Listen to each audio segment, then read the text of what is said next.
Without Jatin, things get different. मुझे space का मतलब नहीं समझ में आता. Nothing will remain of us. तो शादी हो गई है इसलिए साथ में रहना है वाला लॉजिक बिल्कुल समझ में नहीं आता है. इतनी मैकेनिकल हो जाती हूँ जब कोई नहीं होता है कि अच्छा अब ये करना पड़ेगा, क्योंकि स्ट्रॉन्गेस्ट मुझे ये था कि कोई भी रहे या ना रहे, मैं इनफ हूँ मेरी डॉटर के लिए.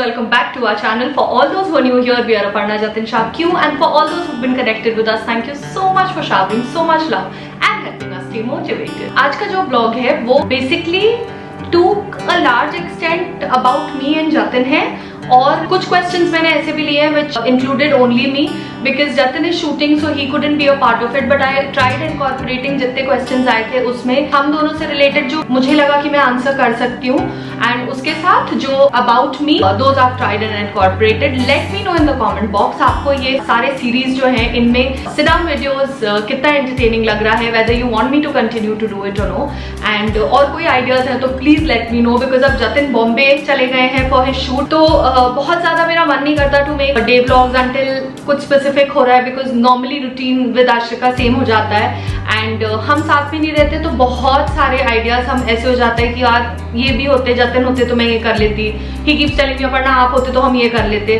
तो now we need your help to suggest कि individually जतिन बॉम्बे में और मैं यहाँ क्या कर सकते हैं, and we'll try and incorporate जितना हम अकेले कर पाएंगे वो सारे के सारे videos. So without wasting any time, let's get started with the video. So the first question is, how do you stay alone without him?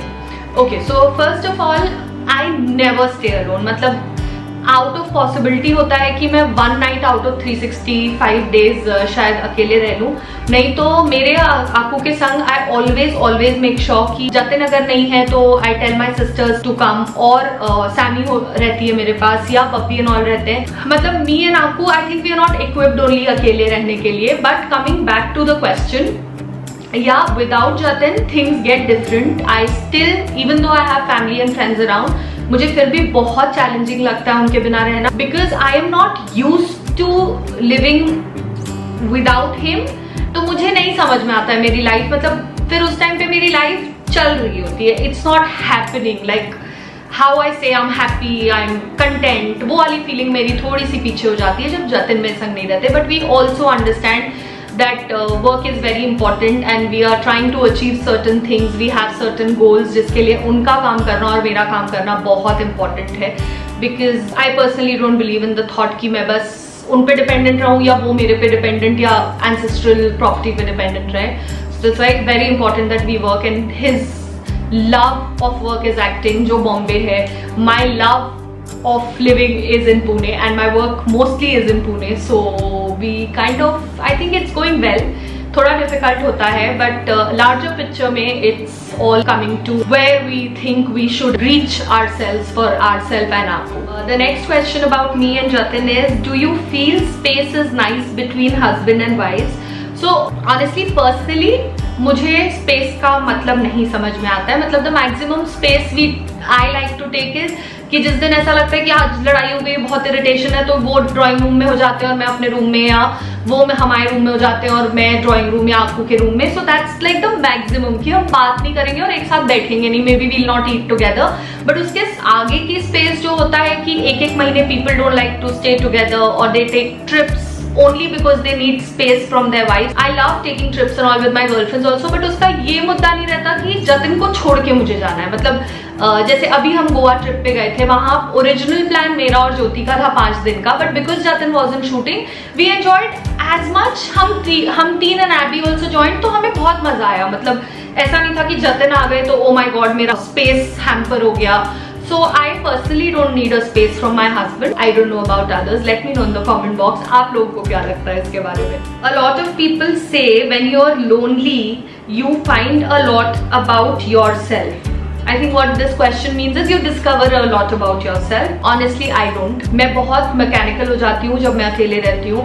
I either need my mother, I either need my mother-in-law, और जतिन और आपू और शिवी और Sami. मतलब कोई जिससे मैं बहुत क्लोज हूँ, मुझे उसकी प्रेजेंस, फिजिकल प्रेजेंस चाहिए होती है.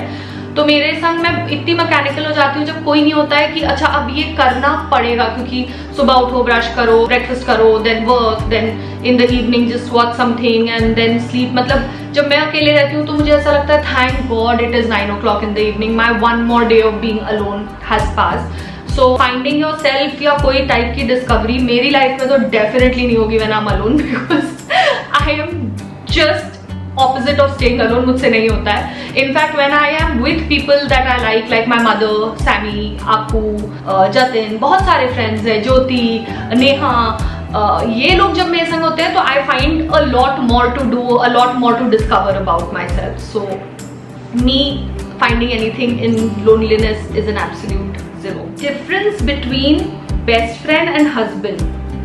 Do you like him as a best friend or do you like him as a husband? Acha, so Jatin was my best friend in college. This is for those who don't know about this. So and now he's my husband. So the question is whether he was a better best friend or a better husband. So I think my marriage is only working with him because he's still my best friend. The day that stops happening, मुझे originally शादी हो गई है इसलिए साथ में रहना है वाला लॉजिक बिल्कुल समझ में नहीं आता है. So I only like to stay till there's respect and love in the relationship. So I can't compare Jatin कि वो as a husband better है या as a best friend better है. But yeah, the day he stops being my best friend, I think nothing will remain of us. So best friend forever. The next question is, you have mentioned in your blogs a lot of times that you were married when you were 23. When you realized it wasn't meant to be, why did you still stick around? There were a lot of reasons. A, because मैंने उस time तक I was not independent. I did not even know कि ये logic होता है कि आप happy नहीं हो कोई relationship में तो you get to move out. Because हमें my दादी, my father, everybody हमने हमेशा ऐसे सुना था कि जिस घर में डोली जाती है वहाँ से अर्थी निकलती है. तो अब मरने वाला टाइम तो था नहीं, because I was just 23, so there was no chance कि मैं बहुत जल्दी मरती. So I just thought that I have to stay here, however the marriage was. And second was because somehow I could not go against my father on this. अगर शायद मैं उन्हें बहुत अच्छे से बैठा के समझाती why I didn't want to be a part of this relationship, maybe he would have agreed also. But I don't know why I always felt कि I will be doing wrong to my father, जिसका कोई logic नहीं है अब. Because I do understand that सारे parents का eventual happiness is when the child is happy. But उस time मुझे ऐसा लगता था if I move out of this relationship, it will really hamper my father. So major reason for me to be in that relationship until my father told me come back now was my father. The next question is, what event in life has made you the strongest? So honestly मेरी life में बहुत ऐसी चीजें हुई हैं जो मैं usually जब देखती हूँ या सोचती हूँ तो मुझे ऐसा लगता है यार ये सब ना सीरियल में होता है, रियल लाइफ में नहीं होता है. But I think I have been blessed कि मेरी लाइफ हमेशा has been a part of most comical, most tragic, मतलब बहुत नॉर्मल कॉमिक, बहुत नॉर्मल ट्रेजेडी ऐसी होता ही नहीं है. मतलब everything is at par in my life, so which I really have started enjoying now. Because अब मैंने रियलाइज कर लिया कि मेरी लाइफ इतना ऊपर नीचे होती है इन एवरी फॉर्म कि अगर अब वो ऐसे थोड़ा भी धीरे धीरे ऊपर नीचे ग्रैफ जाएगा तो मैं खुद ही अपने आप से बोर हो जाऊंगी. या so lot of things have happened in my life that have made me strong. The strongest amongst all has been becoming a mother. The day I conceived Ashrika and मुझे पता चला था that I am pregnant, I remember calling up my best friend and she told me, Aparna, no matter what, whether your father is around, whether your husband is around or no, do you want this child as your own alone? And वो एक मैंने जब answer किया था मुझे उस time उसका seriousness नहीं पता था. But all through when my father passed away, when I got separated, when I started staying alone, every time मुझे सिर्फ एक चीज याद थी, that was me being full for Ashrika, me being whole for Ashrika. Everybody else who came in are a very important part of her life. But उस time strongest मुझे ये था कि कोई भी रहे या ना रहे, मैं इनफ हूँ मेरी डॉटर के लिए. And I still continue to feel the same for her. Yeah I think that has made me the strongest to become a mother. The next question is, if you could trade lives with somebody, who would it be? यार honestly मुझे अपनी life से ज़्यादा exciting life ना किसी की नहीं लगती है. With all due respect to everybody who is living their own life, I am sure they love it as much as I do love mine. But मुझे अगर चांस भी मिलेगा ना तो मैं अपर्णा सिंह शाह से कहीं और नहीं जा सकती. I love my life, I love the people, I love my house, I love my stupidity, I love my intelligence, I love everything about my life. So I don't think I would ever trade it with anybody on a very serious note. The next question is, what does forever mean to you? Forever actually in a relationship means to me personally, as long as there's love and respect in the relationship, उसके बाद तो फिर वो forever होता ही नहीं है. फिर वो अगर आप forever करने की कोशिश कर रहे होते हैं ना, वो expired हो जाता है.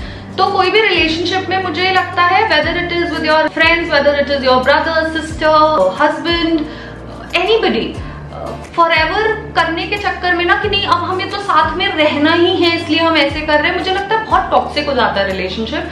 सो I always tell Jatin also that we are suppose to only be together with anybody till we feel the love, till we feel the affection, till we feel the emotions.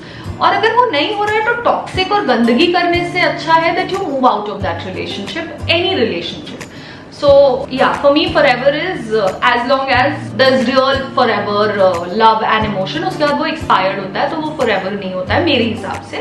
It could differ for a lot of people. So हाँ, इतने question थे. So let me know in the comment box, did you enjoy this or no? And if you did enjoy, please consider subscribing to our channel and helping us grow. Until I see you guys again, keep shining.